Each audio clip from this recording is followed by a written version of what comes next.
নদিয়া উত্তর সাংগঠনিক জেলার জেলা সম্পাদক। 2026 বিধানসভা নির্বাচন, তার আগে শাসক দল বলছে যে 21শে জুলাই হওয়ার আগে মাননীয় প্রধানমন্ত্রী নরেন্দ্র মোদী কলকাতায় পা রাখছেন। কি বলবেন আজকে? দেখুন, সম্মানীয় দেশের প্রধানমন্ত্রী এবং ভারতীয় জনতা পার্টির সর্বোচ্চ নেতৃত্ব নরেন্দ্র মোদীজির এটা পূর্ব ঘোষিত কর্মসূচি। যেহেতু পশ্চিমবঙ্গ রাজ্যের সম্মানীয় রাজ্য সভাপতি ঘোষণা হয়ে গেছে, তাই সেই সম্মানীয় রাজ্য সভাপতির সাথে পশ্চিমবঙ্গে উনি একটি সভা করবেন। এটা পূর্ব ঘোষিত একটি কর্মসূচি। এটার সঙ্গে 21শে জুলাইয়ের কোনো সম্পর্ক নেই। কারণ এর আগেও আপনারা দেখেছেন যে উনি উত্তরবঙ্গে এসছেন, সেখানে তৃণমূল সরকারের যে যথেচ্ছ হারে দুর্নীতি, চাকরি চুরি শিক্ষকদের এবং অযোগ্য শিক্ষকরা আজকেও রাস্তায় নেমেছে, তা এই বিষয়ে তিনি ওখানে উল্লেখ করেছেন। তা আবারও তিনি আমাদের সম্মানীয় নতুন রাজ্য সভাপতি ঘোষণা হয়েছে, তার সাথে একটি মঞ্চ তিনি শেয়ার করবেন আসানসোলে, সেই কারণেই তিনি আসছেন। দেখা যাচ্ছে যে যেখানে বিজেপি নেতারা বলেছিল যে বাংলায় কথা বললে তারা বাংলাদেশি, 16 তারিখে অর্থাৎ মুখ্যমন্ত্রী মমতা বন্দ্যোপাধ্যায়কে দেখা যাচ্ছে রাজপথে নামতে, কতটা ভাটা পড়তে পারে 18, 16, 21? না না, এটা তৃণমূল বাঙালি সেন্টিমেন্টে সুড়সুড়ি দেওয়ার চেষ্টা করছে, আবেগ উস্কে দেওয়ার চেষ্টা করছে 2021-এর বিধানসভা নির্বাচনকে সামনে রেখে। কারণ আমরা প্রত্যেকেই জানি যে এই যে এক বছরে বিভিন্ন ঘটনায় আমরা দেখেছি যে বাংলাদেশ থেকে যে রোহিঙ্গারা তারা অনুপ্রবেশ করেছে, রাতের অন্ধকারে এসে এখানে তৃণমূলের নেতাদের কাছে গুচ্ছের টাকা দিয়েছে, দেওয়ার ফলে তারা জাল নথি দেখিয়ে ভোটার আধার কার্ড বানিয়ে তৃণমূলের ভোট ব্যাংক তৈরি হয়েছে। সেই তৃণমূলের ভোট ব্যাংক যখন তৃণমূলের আমলেই পশ্চিমবঙ্গে হাতে কাজ পেটে ভাত না পাচ্ছে, তখন তারা বাধ্য হয়ে চলে যাচ্ছে বিজেপি শাসিত বিভিন্ন রাজ্যগুলোতে কাজের রোজগারের আশায়, এবং সেখানে গিয়ে তারা জাল পরিচয়পত্র দেখাতে তারা ধরা পড়ছে, জাল পরিচয়পত্র সমেত, এবং তখন তাদের বিরুদ্ধে দেশের নিরাপত্তাকে সর্বোচ্চ মাথায় রেখেই সেখানে আইনানুগ ব্যবস্থা নেওয়া হচ্ছে। এইটাকে তৃণমূল এখানে এসে বাঙালিদের মাঝে বাঙালি সেন্টিমেন্টকে সুড়সুড়ি দেওয়া, আবেগকে উস্কে দেওয়ার একটা ঘৃণ্য ষড়যন্ত্র করে চলেছে। তাতে বাঙালি সমাজ ভুলবে না, কারণ বাঙালি সমাজ তৃণমূলের যে তোষণ রাজনীতি, সেই রাজনীতি দেখে ফেলেছে। আমরা মালদা দেখে ফেলেছি, আমরা মুর্শিদাবাদের শামসেরগঞ্জ, ধুলিয়ান দেখে ফেলেছি যে কিভাবে হিন্দুদের ওপরে এই রোহিঙ্গারা অত্যাচার করেছে এবং হিন্দুদের পলায়নে বাধ্য করেছে। তাই মমতা ব্যানার্জি তার ভোট ব্যাংকে রক্ষা করতে 16 তারিখে রাস্তায় নামছেন, এবং নির্লজ্জ তোষণ রাজনীতির জন্যই তিনি তাদের ভোটারকে বাঁচানোর জন্যই তার রাস্তায় নামছেন।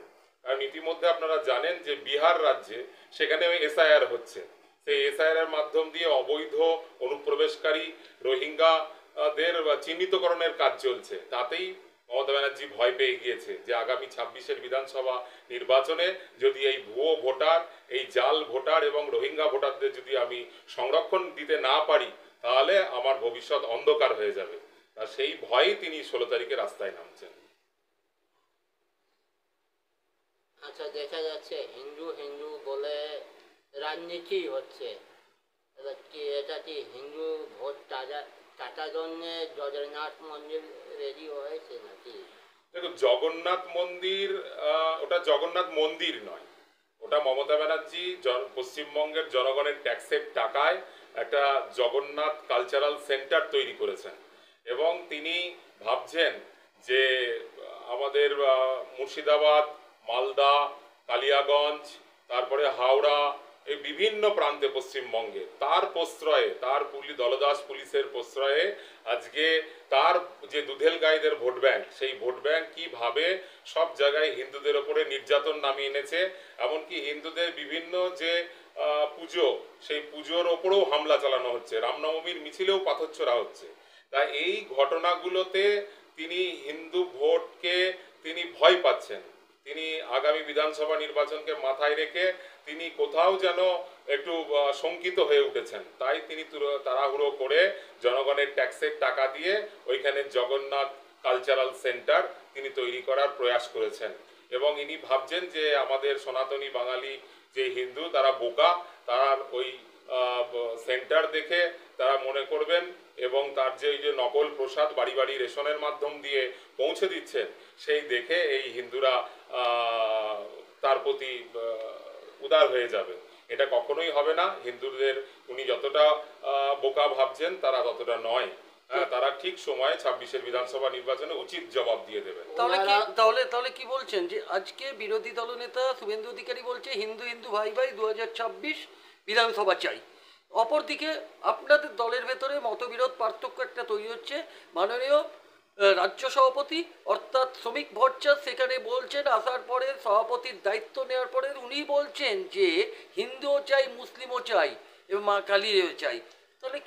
তাহলে সাধারণ জনগণ কি মনে করবে না? এখানে কোনো দ্বন্দ্ব নেই, এখানে বার্তা খুব পরিষ্কার। কারণ ভারতীয় জনতা পার্টি সবকা সাথ সবকা বিকাশকে সামনে নিয়েই এগিয়ে চলেছে। আজকে জানেন যে 11 বছর ধরে সরকার চলছে দিল্লিতে, সেখানে প্রত্যেকটা মানুষের জন্য আজকে পশ্চিমবঙ্গে যে কেন্দ্রীয় প্রকল্পের সুবিধা আসছে সেটা প্রত্যেকটা মানুষের জন্য। সেখানে কিন্তু কোনো ধর্মীয় বিভেদ নেই। একটা বাড়ি যেমন সাবিনাও পাচ্ছে, একটা বাড়ি তেমনি সাবিত্রীও পাচ্ছে। রেশনের চাল, উন্নত মানের গম যেটা কেন্দ্র থেকে আসছে, এখানকার সরকার ন্যায্য চুরি করছে কিন্তু তারপরেও সেটা সবারই জন্যই আসছে। তা আমাদের সম্মানীয় রাজ্য সভাপতি শ্রমিকদা ঠিকই বলেছেন যে উনি বলেছেন যে আমরা কোনো বিভেদ করি না। আমরা যারা রাষ্ট্রবাদী জাতীয়তাবাদী মুসলিম সমাজ, যারা শিক্ষিত মুসলিম সমাজ, যারা বোঝেন যে দেশকে ভালোবাসেন, তাদেরকে ভুল পথে চালিত করছে ভোট ব্যাংকের জন্য তৃণমূল সরকার। তাদেরকে বিভিন্ন সময় মাথায় তুলে উস্কানি দেওয়া হচ্ছে, তাদেরকে বিভিন্ন অবৈধভাবে সুযোগ সুবিধা পাইয়ে দিয়ে তাদের ভোট ব্যাংক বানানোর যে চেষ্টা চলছে তার বিরুদ্ধেই আমাদের সম্মানীয় রাজ্য সভাপতি বলেছেন যে তাদেরকে দিয়ে যে পাথর চোরা হচ্ছে সেই পাথরের বদলে আমরা হাতে পেন দিতে চাই, তাদেরকে শিক্ষা দিতে চাই, তারা যাতে উন্নত হয়ে উঠতে পারে। আজকে বলুন না যে খারিজি মাদ্রাসার কি প্রয়োজন, সেখানে কি উন্নত কোনো শিক্ষা দেওয়া হয়? সেখানে কি ডাক্তার, কোনো ইঞ্জিনিয়ার কি বেরোবে না। তাহলে সেখান থেকে কি বেরোবে? ধর্মীয় গুরু বেরোবে। তাতে মুসলিম সমাজের কি লাভ হবে? আজকে সাচার কমিটি যে রিপোর্ট দিয়ে গিয়েছিলেন সেই সময় মুসলিম সমাজ যে অধোগতির জায়গায় ছিলেন, আজকেও সেই মুসলিম সমাজ একই অধোগতির জায়গা আছে, কোনো রকম উন্নয়ন হয়নি। আর আমাদের সম্মানীয় বিরোধী দলের নেতা যেটা বলেছেন যে আমাদের সনাতনী হিন্দুদের পক্ষে তিনি কথা বলেছেন, তা তিনি তো কখনো মুসলিমদের বিপক্ষে কথা বলেননি।